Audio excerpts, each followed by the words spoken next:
Okay, Mike, quick gut check. June 16th, there's a special election in Millburn. One question on the ballot. Do you actually know what it's asking? I do, because unlike you, I did the reading. Of course you did. It's one sentence, basically. Should Millburn switch from the Township Committee form of government, what we have now, to the council manager form? Yes adopts the new form. No keeps what we've got. See, that right there. Form of government. People hear that and their eyes glaze over. It sounds like a zoning subcommittee meeting at 11 p.m.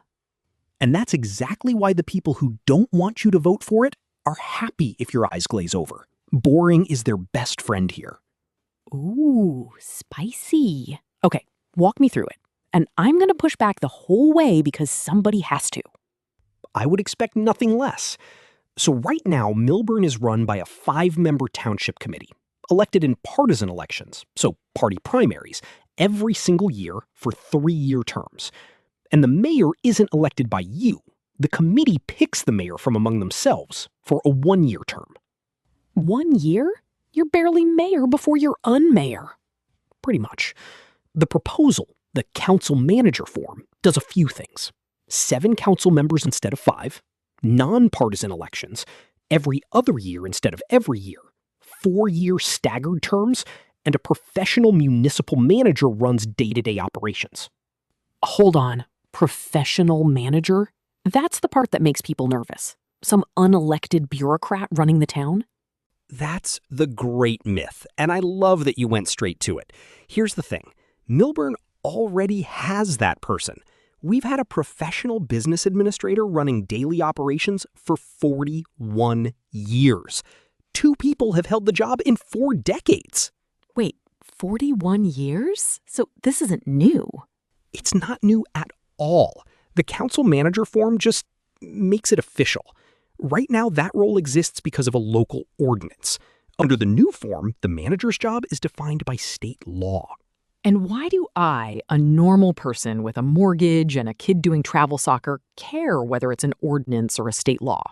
Because an ordinance can be rewritten or repealed by 3 people on the committee any Tuesday night. State statute can't be. So it's the difference between professional management we happen to have and professional management we're guaranteed to keep. Okay, that's actually a better answer than I wanted it to be. I have several more. I'm sure you do. Let me hit you with the number that flipped me. 43%. 43% of what? Of Millburn's registered voters are unaffiliated. Not Democrats, not Republicans, independents. Okay, and? And under the current partisan system, the election that actually narrows the field is the June primary. Primaries are closed. So if you're one of those 43% of unaffiliated voters, you are locked out of the election that does the real deciding, unless you go register with a party. Huh. So by the time the November general rolls around, the meaningful choices have basically been made without nearly half the town. Okay, but let me play devil's advocate, because that's my whole job in this episode. The no side says nonpartisan elections don't actually remove partisanship. People still know who's a Democrat and who's a Republican. You can't scrub politics out of politics. That's a fair point, and honestly, it's their strongest one. You can't perform a partisan shipectomy on human beings. Please, put that on a lawn sign. But here's the rebuttal. Nonpartisan elections aren't about pretending nobody has opinions. It's about who gets to vote and what the race is about. No closed primary means every voter, all 43% of those independents included, is equal on Election Day. And candidates run on Millburn issues, not on a national party label that has nothing to do with whether we fix the flooding on a given road. And we already do this somewhere, don't we? Our Board of Education. Nonpartisan for years. Nobody thinks the school board is some radical experiment. The proposal just extends the model we already trust to the township. All right, let's deal with the scary mailers, because people are getting them. The big one. If this passes, your current government gets canceled, terms abolished, boards dissolved. That sounds alarming, Mike. It's designed to. And here's the honest part. it's not entirely made up. There is a transition. If it passes, all 7 new council seats are elected this November, and the new government starts January 1st, 2027. So they're not totally lying. No, and I want to be straight about that, because the second you exaggerate, you lose people. The spin is the word canceled. Nobody's canceling anything. You elect the new council, garbage still gets picked up, police still respond. There's not one day without a functioning government. A vote isn't a takeover, it's an election. What about the other scary one? You'll be stuck. You won't get to vote again for 4 years. Flatly wrong. The terms are 4 years, but they're staggered, so there's an election every 2 years. You actually go to the ballot box regularly. And bonus, the new form gives residents something we don't have now: initiative and referendum. Translate. You and your neighbors can propose a law by petition or overturn one the council passed between elections. Direct power. We have 0 of that today. Okay, so the accountability argument the no side makes, it kind of boomerangs? It really does. They say you lose your voice. The proposal gives you more of one. My devil's advocate again. Isn't 7 politicians just more politicians? More salaries, bigger government? I had the same reflex, but the reasoning is weirdly practical. 2 reasons. 1, open public meetings law. A 5-member body can only put 2 people in a working group, and 2 people can't really hold formal deliberations. 7 members lets you have 3-person subcommittees that can actually do committee work. And reason 2? Math. If someone on a 5-member body has to recuse, conflict of interest, their kid's contractor, whatever, you can deadlock 2 to 2 with no way to break it. A 7-member council absorbs a recusal and keeps governing. It's resilience. So it's less more politicians and more the body doesn't seize up. Exactly. And think about the scale. Millburn's got around 22,000 residents and a budget in the tens of millions of dollars. 5 part-time people campaigning every single year is a small structure running a big operation. We've kind of outgrown the clothes. That's the whole thing in one line, yeah. Here's the objection I find most persuasive, honestly. Every time someone points to another town, people go, well, that's not us. This is Millburn. And you know what? They're white. We're not Red Bank. We're not West Windsor. Different towns. You're agreeing with the other side now? Whose podcast is this? Stay with me. We're not the same town, but the form of government is the same thing wherever it's used. And here's what gets me. Separate, independent commissions in different towns keep reaching the same diagnosis. Meaning, West Windsor's Charter Commission, back in 1992, heard testimony that national party issues have nothing to do with local ones, and unanimously recommended going nonpartisan. Sound familiar? That's almost word for word what Millburn's commission found in 2026. 2 different towns, decades apart. Same conclusion. And West Windsor's been living under it for 30 plus years. Then in 2024, somebody tried to drag them back to partisan elections, and the voters said no by about 66%. So they didn't just adopt it and regret it. They got a chance to reverse it and chose to keep it. That's the part that's hard to argue with. And Red Bank, right down the Parkway, made the same switch in 2022 by 68%. Because their commission found partisan elections had created a divisive, dysfunctional environment. When 2 or 3 independent juries hand down the same verdict, at some point, that's not a coincidence. It's evidence. Okay, it's not a coincidence. It's evidence. I'll allow it. That's good. I've been saving it. Can we talk about the money? Because this is the part that made me sit up. This is the part that made me genuinely annoyed, and I don't annoy easily.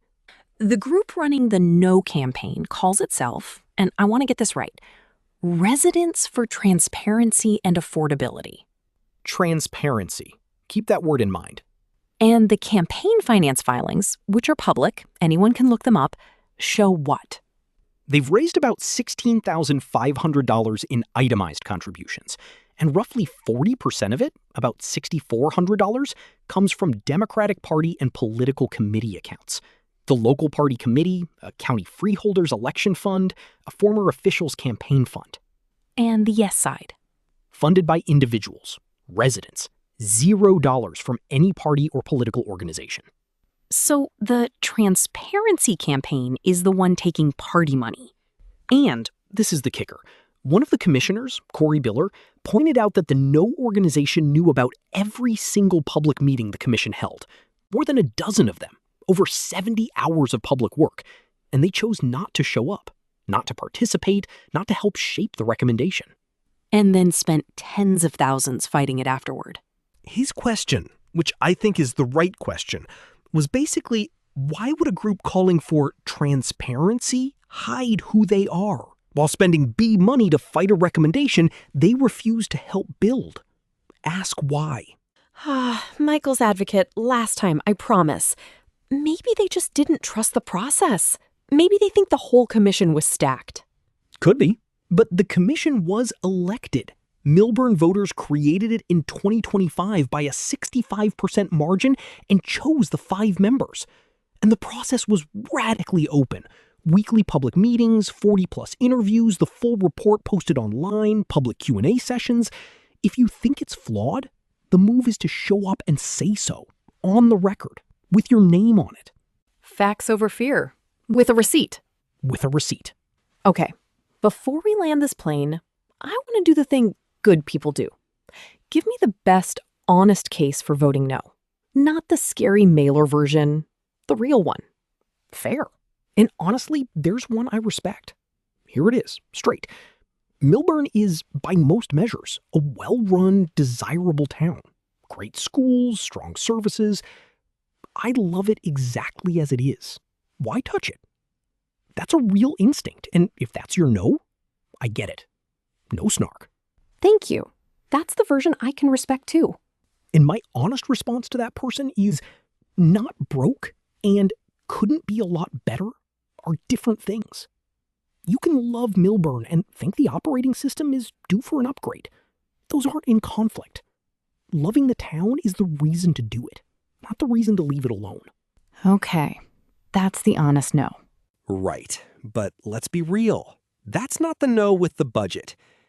There's a second no, the one sending the mailers and quietly taking party money.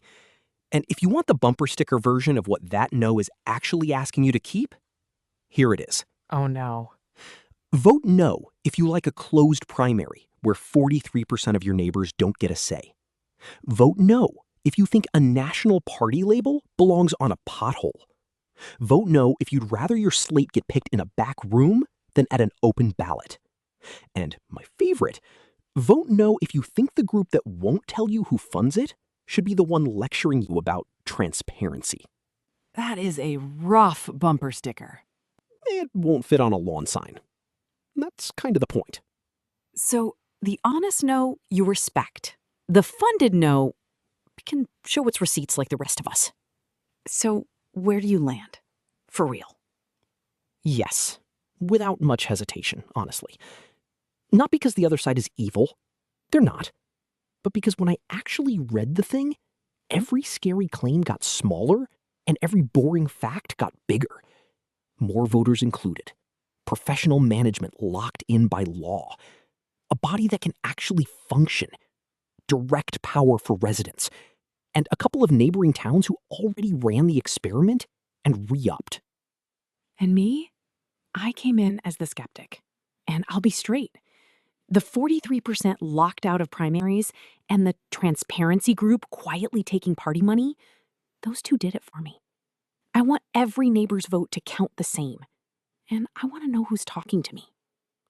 So here's the practical part, because none of this matters if you don't show up. The election is Tuesday, June 16th. Polls are open 6 a.m. to 8 p.m. If you vote by mail, you need to request that ballot by June 9th.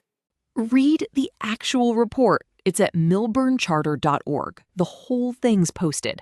Don't take our word for it. Take theirs. The commission's. With the footnotes. Facts over fear.